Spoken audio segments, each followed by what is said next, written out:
শ্রীকৃষ্ণ, রাধে রাধে। তো বাজার টাজার সব কমপ্লিট, আর মেঘলা হয়েছে কিন্তু গরম। গাছের পাতাগুলো বৃষ্টির জলে পুরো সবুজ আর সবুজ।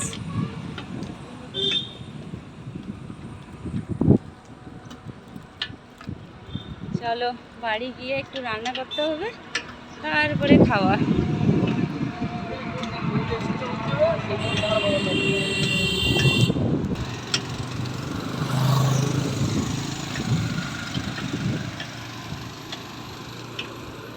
আজকে মূলা শাকের পাতাগুলো একদম ভালো না, তবু কিছু করার নেই, শাক তো খেতেই হবে, এই জন্য একটু নিয়েছি। তার মধ্যে ছাতা আছে, যদি বৃষ্টি আসে তো। তারপরে সামনে তো আর দুদিন পরে রথের জন্যে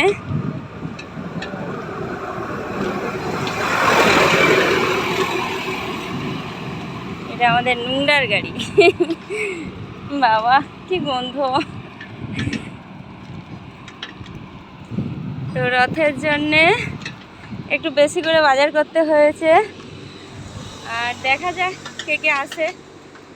বলেছি তো সবাইকে আসার কথা, তো তোমাদের সবাই নিমন্ত্রণ থাকলো আমার তরফ থেকে, চলে এসো সবাই। আর মেঘের পরিস্থিতি দেখো, সকাল থেকে বৃষ্টি অল্প অল্প হয়েছিল, তো জামা কাপড় অনেক ধোয়া হয়েছে।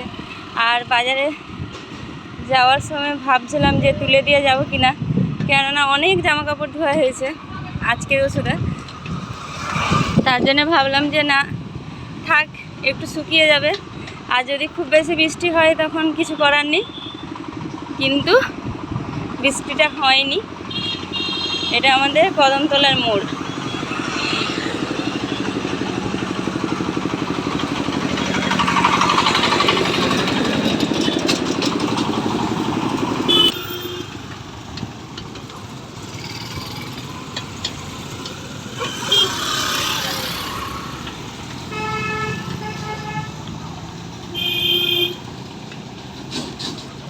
বাড়ির রাস্তা ধরলাম, চলো। আজকে রাস্তায় প্রচুর গাড়ি। তো সবাই ভালো থাকো, সুস্থ থাকো, সবাইকে রাধে রাধে, জয় শ্রীকৃষ্ণ, হর হর মহাদেব, জয় জগন্নাথ। ঠিক আছে জলা।